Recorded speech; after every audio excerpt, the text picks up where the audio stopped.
Speaking of other great African Americans, got to give credit to Elon Musk. that Robo Taxi shit. Yeah, man. Elon, I was wrong. If we're gonna give credit, and we use Dan Ives all the time when we talk about technology, from all reports of everything he said is that he had an expectation for it, and it far exceeded the expectation. It's not at scale yet, but they are. I do know some people in Austin who actually saw them out. It was a success. So it's starting in Texas. It's going to be very small fleets right now, and I think they had drivers in the cars. Mm-hmm. So obviously, because it's brand new technology and they're rolling this thing out, there were drivers in the vehicles for this one, but obviously the purpose of it is to not have anyone in the car. Yeah. Well, also talking about having leeway to run, no greater leeway than what Elon Musk has been given. But that aside, has he turned the ship with this Tesla situation? He's been off the radar a little bit last couple of weeks. He hasn't been as forward facing as he was. He stepped away from the political scene a little bit. He even kind of said on Twitter that he's the biggest troll of all time, which I guess is trying to downplay some of the comments that he made. He's more focused on the business, he said. So has the Tesla ship been turned around? Not turned around all the way, but they're heading in the right direction. I said when him and Trump first broke up, when he said he's going to be sleeping in the office, I'm like, a focus Elon is dangerous. I think they'll eventually get to maybe like 415, 30, maybe by October. I think he just needs to assemble some stronger executives he needs like his Tim Cook, even though they have a great operator. When he's away on a ketamine sabbatical, or he just alleged. goes off in whatever political arena he wants to go into, he needs an operator there that is going to run the ship properly. But I do think he has turned things around in terms of being focused. And a lot of times when relationships don't go right, it will make you focused again on the projects that you should be focused on. And not to pat him on the back, but he kind of got used in that political, like he was supposed to be Tony Stark, right? But then Peter comes in quietly, gives the same kind of support to Trump, and Palantir now is the biggest defense tech company in the world. Like, I think he's going to find a way to eventually get his revenge, and it's going to be through Tesla and Starlink eventually. This is I don't know if they've righted the ship. I feel like obviously people were tying him to a political campaign, and the overall sentiment around him was negative. The Robo Taxi has always been on the vision board. It has always been at the front of it. This is the technology here this is a game changer. This is a game changer in terms of profitability for him, right? When you talk about selling cars and the margins that he makes from the sales of cars, and obviously taking some of those government initiatives away, that hurts those margins. The margins on the Robo Taxi are so high that it changes the company forever, which obviously gives him more. I mean, like that, not that he needs more cash or cash flow, but to create even more innovative things. Obviously, Starlink. But who knows what's next?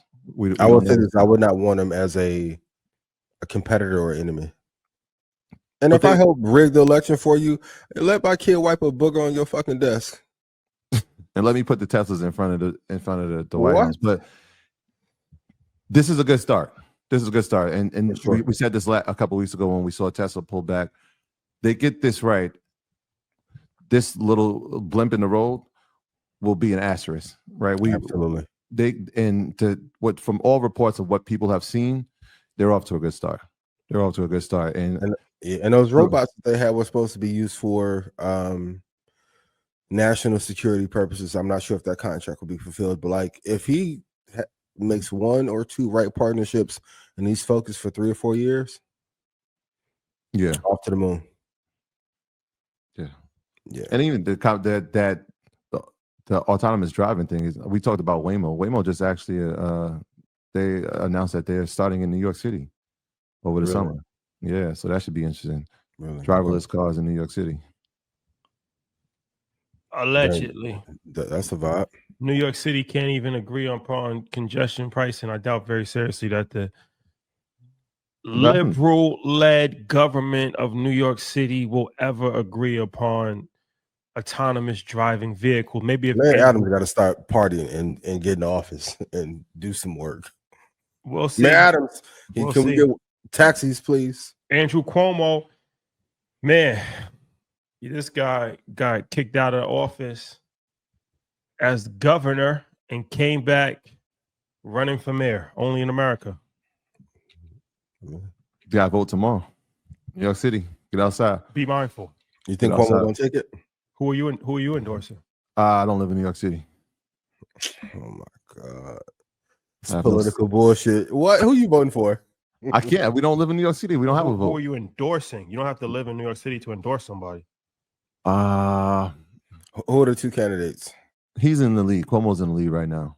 Zohran Mamdani. He's in second. And well, allegedly. We don't Based know. on the polls. Pause. Depending on who we're polling. Pause. And I led by that. Andrew Cuomo. Those are the two front runners. Yeah. Andrew, send that email, my boy. So you don't have a voice in this. No. I am endorsing Zohran Mamdani. Right, it's the right thing to do. Sometimes in life you gotta stay on the right side of history. Why is it the right thing to do? Because he seems to be focused on the people and not the institutions. If you watch the debate, I've watched that debate, and then it was pretty alarming. Some of the things that was said, and he was the odd man out. Odd man out. Stood alone. So you like the Bernie Sanders of New York City? He's the Bernie Sanders of New York City. They said if he wins, all the hedge fund managers will be leaving immediately.